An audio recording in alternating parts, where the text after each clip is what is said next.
मेरा मानना है कि आर्य सभ्यता हमारी, इसमें मैंने इस बात को प्रतिपादित किया है कि मय सभ्यता और आर्य सभ्यता, इतिहास के लोग जानते हैं कि दो सबसे अधिक प्राचीन सभ्यताएं मानी जाती हैं।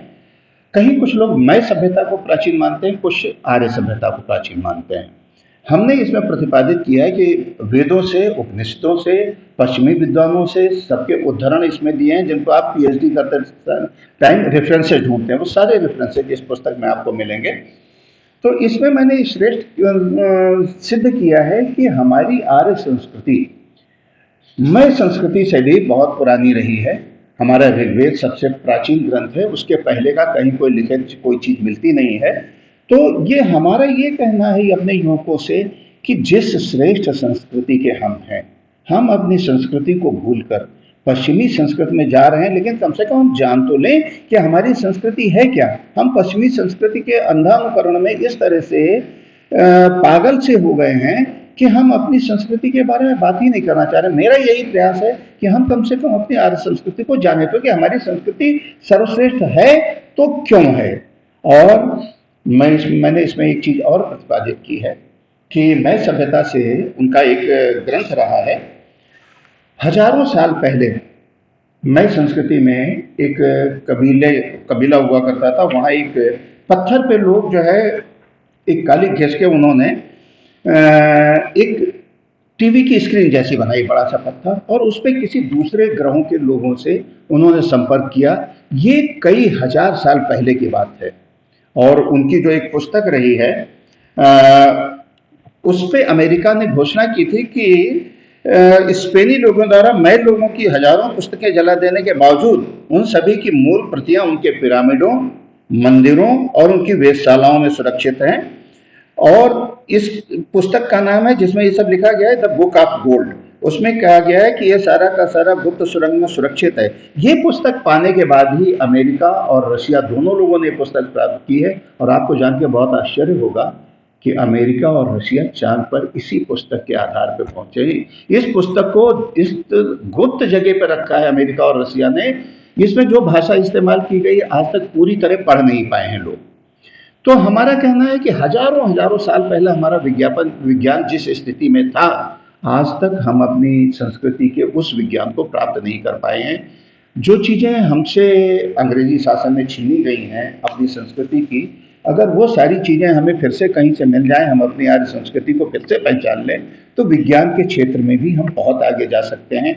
हम जो पश्चिम क्षेत्र का अंधानुकरण कर रहे हैं उसको छोड़ के हम एक बार अपनी पुनः आर्य संस्कृति में आए। युवाओं के लिए मेरा इस पुस्तक के माध्यम से यही सब। अब मैं शोध की बात करूंगा। जैसे मिस्र की सभ्यता, शोध मैंने कैसे कैसे इस पे जो दर्शाया है कि मिस्र के पिरामिडों के बारे में कहा जाता है कि मिस्र की सभ्यता सबसे प्राचीन है। अब ये शोध का विषय है। शोध का विषय इस तरह से मान लीजिए कि हर्म्सवर्थ हिस्ट्री ऑफ द वर्ल्ड में मिस्र की भूमि के उत्पत्ति के विषय में लिखा गया है कि मिस्र की भूमि, ये पॉइंट आपको जरा ध्यान से सुनना पड़ेगा, कि मिस्र की भूमि 100 वर्ष में 5 इंच के हिसाब से नील नदी द्वारा मिट्टी एकत्रित करती है। इस समय मिट्टी का जो सबसे बड़ा स्तर एकत्रित हो पाया है उसकी मोटाई 26 फीट से 62 फीट के बीच में है। अगर हम इसको 35 फीट का औसत मान लें तो ये जमीन 6000 वर्षों में इतनी मोटी हो गई है। तो यहाँ ये शोध ये है कि मिस्र की सभ्यता 6000 वर्ष पूर्व ही आई हमारे पास। हम इसको और थोड़ा सा अगर और कर लें तो ये सभ्यता हमारे पास 10,000 वर्ष की, मैक्सिमम 10,000 वर्ष की है। ये शोध का विषय है। इसके आगे मैंने जो है बताया कि जैसे मिस्र की भूमि ही 10,000 वर्ष की है, तो इससे पुरानी सभ्यता हो नहीं सकती। जबकि हमारी काल गणना है उसके हिसाब से एक हमारा युग ही 4,32,000 वर्ष का होता है। तो हमारी संस्कृति उससे लाखों लाखों वर्ष पुरानी है। ये बात शोध की है। इसके लिए जो 2 चीजें हैं, उनके जो ग्रंथ जो मिस्र के लिखे गए हैं वो नील और इमली की लकड़ी से लिखे, नील इंक है और इमली की लकड़ी से लिखे गए हैं।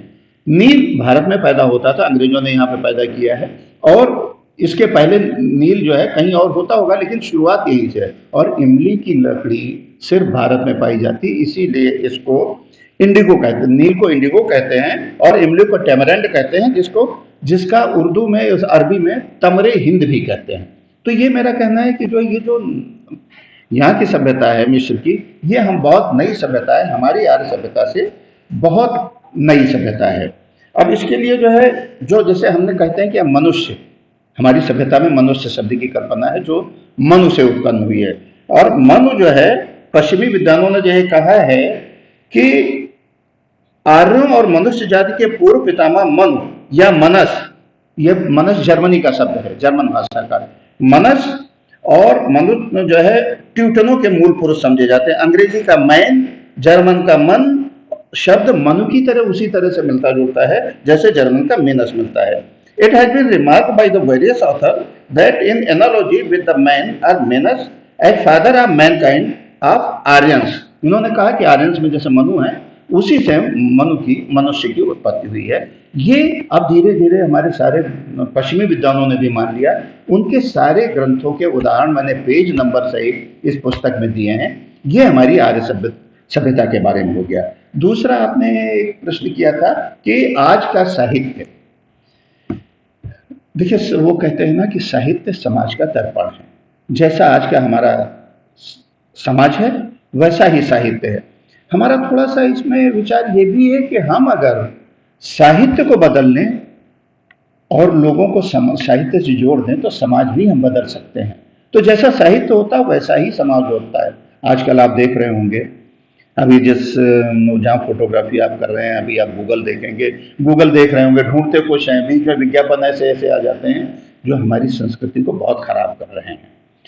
तो ये हमारी आर्य संस्कृति का, अगर हम इस पे कुछ कदम चलें तो मुझे ये आर्य संस्कृति अच्छी लगेगी। फिर हम थोड़ा और चलेंगे।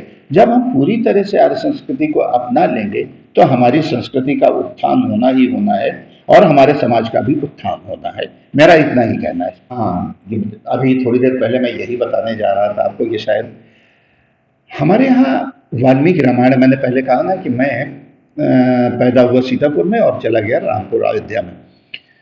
तो वाल्मीकि रामायण मैंने पढ़ी, उसमें वाल्मीकि रामायण में नारद जी, वाल्मीकि ने जो है जब लिखना शुरू किया तो नारद जी से पूछा, ये बताइए मुझे कोई ऐसा नायक बताइए जिसमें सारे गुण संपन्न हो। मेरी इस पुस्तक की भूमिका यही है। उसमें सर ये भी ऐड कर दीजिएगा, आर्य शब्द आपके लिए क्या मायने रखता है? हाँ, बिल्कुल बिल्कुल बिल्कुल। मैं देखिए, हमारा ऋग्वेद का जो है 9वें कांड का जो है 63वां श्लोक है, इंद्रम वर्धंतो अप्सुरः कृण्वन्तो विश्वम आर्य अपग्नव अवरामना।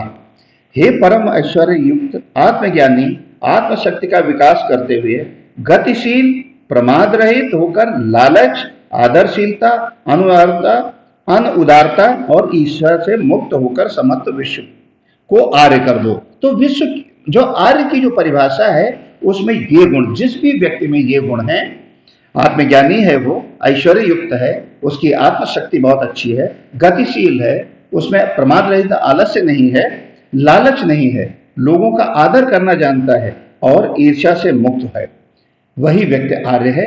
इसलिए मैं ये मनुष्य के जो सारे गुण हैं वो मनुष्य को सर्वश्रेष्ठ बनाती हैं और आर्यों के लिए ये गुण आवश्यक हैं।